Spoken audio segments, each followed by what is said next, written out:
Why do some people insist that dogs are man's best friend? If we are going to use words, it's important to understand what they mean. People who say this have two basic problems.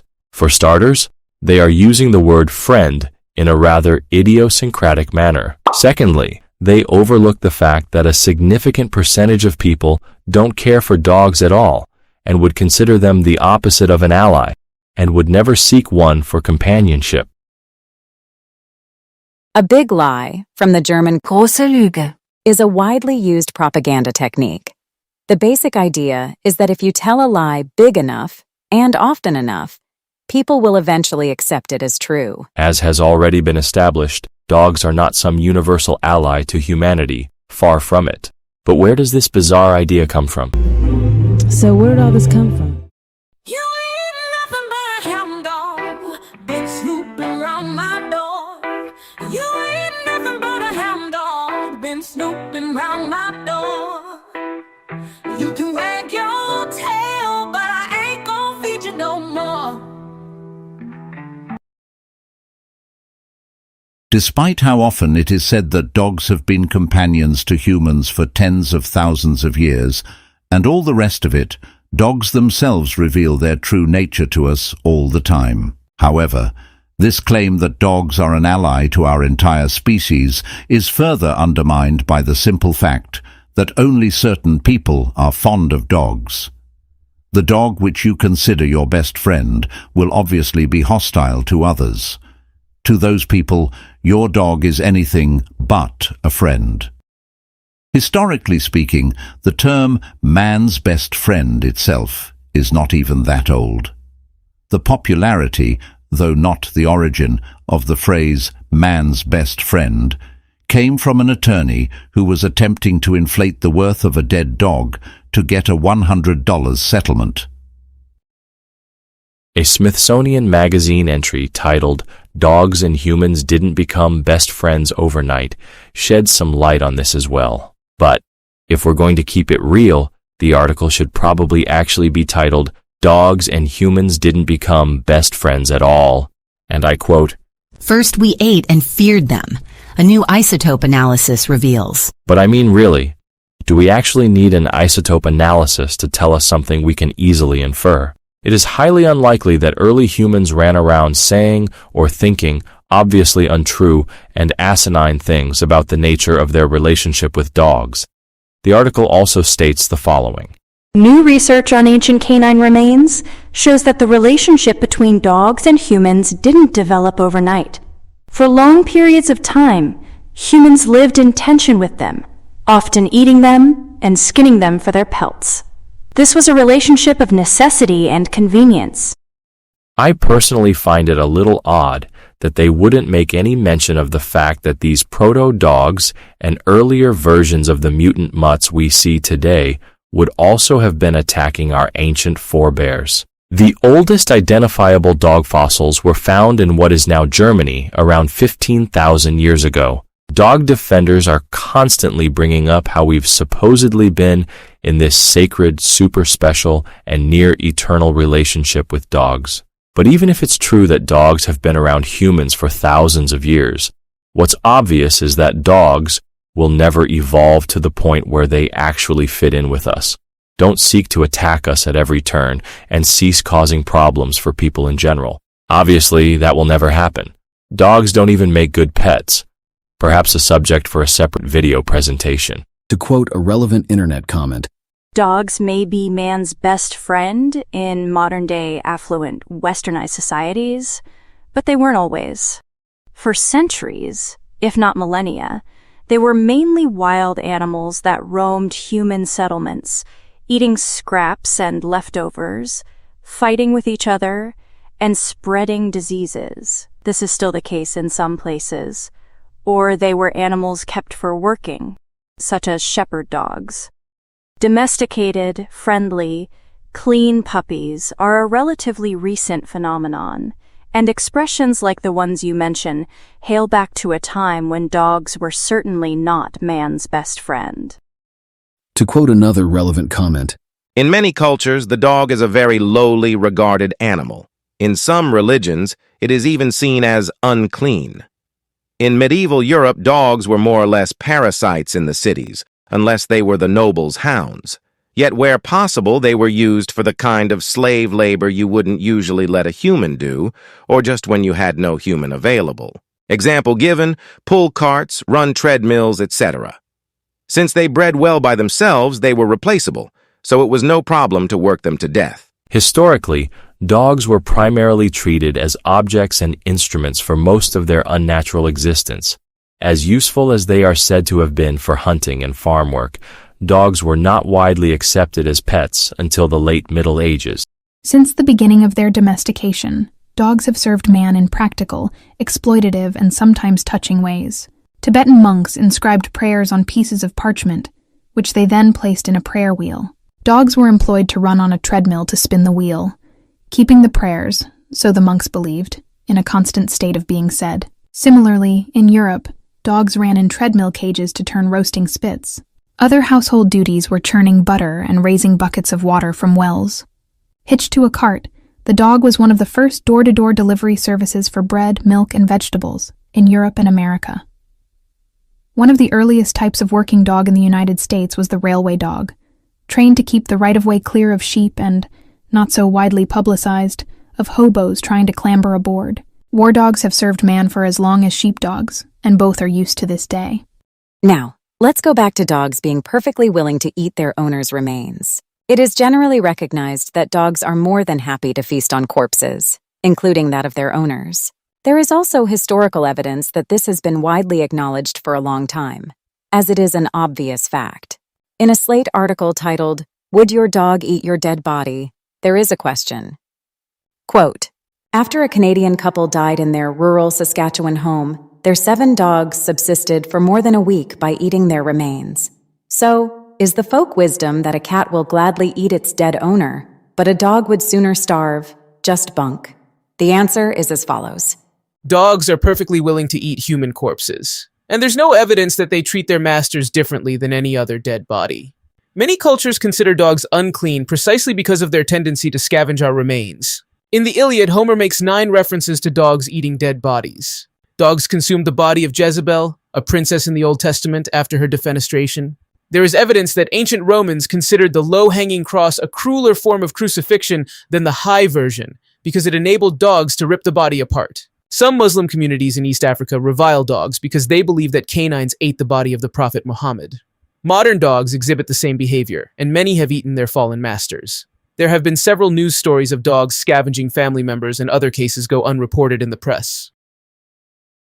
There are also things like supplicia canem, punishment of the dogs. In ancient Rome, dogs were sacrificed as punishment for not fulfilling their duties as guard dogs. The dogs slept on the job, basically.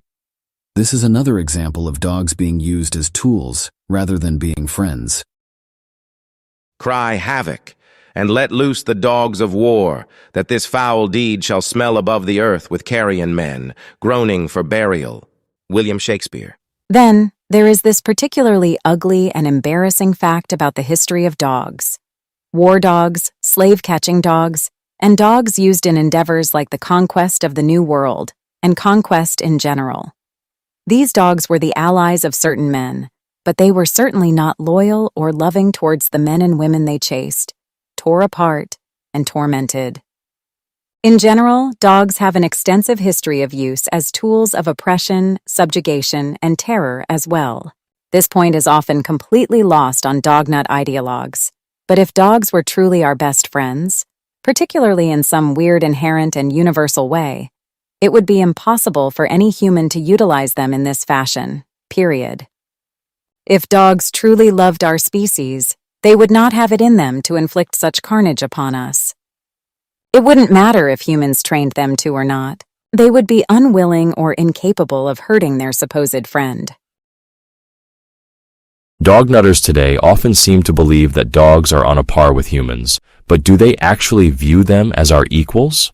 In the past, people who did this treated dogs like humans in every regard, which means they also punished dogs for various different offenses. The following text, which is also from the book, The Dog Crisis, illustrates this point. Certain early civilizations anthropomorphized animals, that is, gave them human qualities. to such an extent that the animals were held responsible for their own actions. In many cases, the animals were regarded as equals. The Zend Avesta, an ancient Persian book devoted entirely to laws governing the behavior of dogs, specified that if a dog bit a man or sheep, and the act was deemed premeditated, the dog was punished by having one of its ears cut off. For subsequent offenses, the other ear was cut off, then a foot, and after that its tail, one mutilation for each crime committed. The phrase, "give a dog a bad name" from 1705 was originally, "give a dog a bad name and hang him." This is because hangings, as punishments for chasing sheep and other offenses, were not uncommon at one time. These examples should perfectly illustrate the fact that the way dogs are treated today by many dog cultists, practically worshipped, shielded from consequences, and treated as though they can do no wrong, that is a relatively very recent phenomenon. At no point in history or prehistory were dogs ever universally regarded as something positive, let alone this flawless, somehow perfect and saintly creatures that can do no wrong. There are, of course, other things, such as the horrifying tale of Black Shuck, which is an old European legend about a large black phantom dog that terrorized the British and European countryside. Although obviously a work of fiction, of course it would be a dog. And there is even some evidence that some of the classics, such as the Big Bad Wolf narratives, were actually made with reference to dogs, and not wolves. But if the fictional doesn't interest you, there are always things like the terrifying war dogs of the Spanish conquistadors, and that was very real. Another very real fact is that nearly all of Shakespeare's references to dogs were insults. The following is from a Psychology Today article, I believe. Basically, William Shakespeare hated dogs. The overwhelming impression from the numerous references Shakespeare made to dogs is that, with the exception of hunting hounds, these animals were nothing but nuisances in his world. They were dirty, dangerous, and bothersome. Even when they were being friendly, their fawning could not be trusted. I participate in all your hostility to dogs and would readily join in any plan for exterminating the whole race. I consider them as the most afflicting of all the follies for which men tax themselves. The dog has advantages in the way of uselessness as well as in special gifts of temperament. He is often spoken of in an eminent sense as the friend of man, and his intelligence and fidelity are praised. The meaning of this is that the dog is man's servant and that he has the gift of an unquestioning subservience and a slave's quickness in guessing his master's mood. He is the filthiest of the domestic animals in his person and the nastiest in his habits. For he makes up as a servile fawning attitude towards his master and a readiness to inflict damage and discomfort on all else. The dog then commends himself to our favour by affording play to our propensity for mastery, and he is also an item of expense and commonly serves no industrial purpose. The commercial value of canine monstrosities, such as the prevailing styles of pet dogs, both for men's and women's use, rests on their high cost of production, and their value to their owner lies chiefly in their utility as items of conspicuous consumption. Another interesting fact is that the Bible has nothing good to say about dogs. A significant number of Bible passages reveal that dogs, on the whole, were not viewed favorably by the people of the time. When they aren't being associated with a lack of cleanliness, they often appear as an analogy for disreputable or evil people. According to the books of the Bible, dogs are scavengers, unclean animals same as pigs, ill-mannered, flesh-eaters who drink blood and dwell with prostitutes in unclean areas, outdoor animals and not pets, symbols of evildoers, and are not to be given sacred things. This provides some historic insight and tells us how dogs were viewed at that time. According to a few different sources, keeping dogs in Islam is not permissible, with the exception of very specific purposes, such as guarding livestock or crops. In Islamic countries, it is rare for a dog to be found inside of someone's home. Keeping them even as outdoor pets, while not outright forbidden, is generally discouraged in Islam. Of course, you don't have to believe any particular thing to hate dogs and to recognize how vile, unsanitary, disagreeable, dangerous, and downright unpleasant they are. However, it's worth noting that these texts don't praise dogs the way dog nutters today do, and one would be very hard-pressed to find evidence of the kind of dog nuttery we encounter today being encouraged throughout history. Another thing I wanted to mention, dogs are revolting scavengers, and they are opportunistic predators and bottom feeders that will eat pretty much anything and everything. Tell me if this sounds like something a friend of yours would do. This is an article from 2011, and I quote, "A Jack Russell Terrier in Michigan made headlines by chewing off one of his owner's toes as the man lay passed out in a drunken stupor. At the hospital the next morning, doctors discovered that the man had diabetes. His toe was completely rotten. And of course, the Nutter writers speculate that this may have saved the man's life somehow, and even try to attribute altruism, or the possibility of it, to this disgusting gremlin. As if the dog knows a damned thing about its owner's condition, or diabetes. As if the dog was interested in anything other than getting a free snack, even if it means eating its owner's literal toes. It reminds me of the woman whose face was eaten by her dog while she was unconscious. The thing began snacking on her face as soon as she fell unconscious after a tumble down the stairs, and the Nutter claims the thing saved her life somehow. You really can't make this stuff up. This also reminds me of a comment I read on an IHD video a few years ago. I referenced this in an older Demystifying the Dog episode, and while I no longer have the screenshot of this post, I do have the audio saved. Remember, a dog may not even wait until its supposedly beloved owner is dead or unconscious before going to town on them. The aforementioned comment reads as follows. My aunt severed the tip of her finger on bare metal off an old car. She went back to look for it so it could be sewn back on, and her Jack Russell Terrier had eaten it.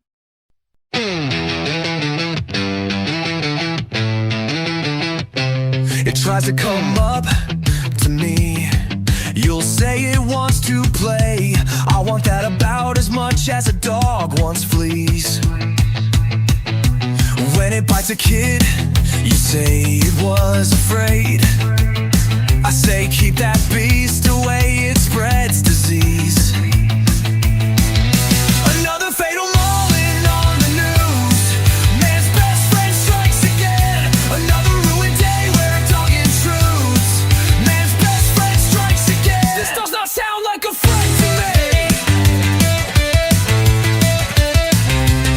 Even when it drags you by the leash, you'll still say it wants to play. You project onto your dog like a child with a doll. Say it wants peace while it's chasing prey. I say keep your dog away, a friend it is not. Another baby's dead, it's always tragic. Man's best friend strikes again. Somewhere else a dog holds up traffic. Man's best friend strikes again. With friends like this,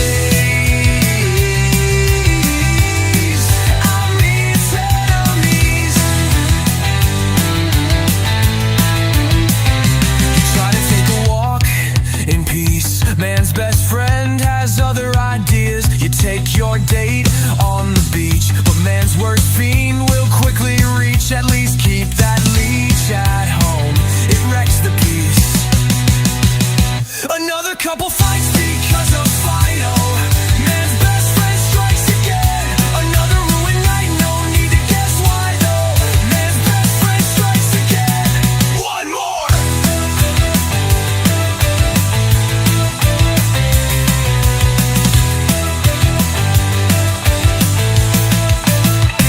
Another torn up couch, more buyer's remorse.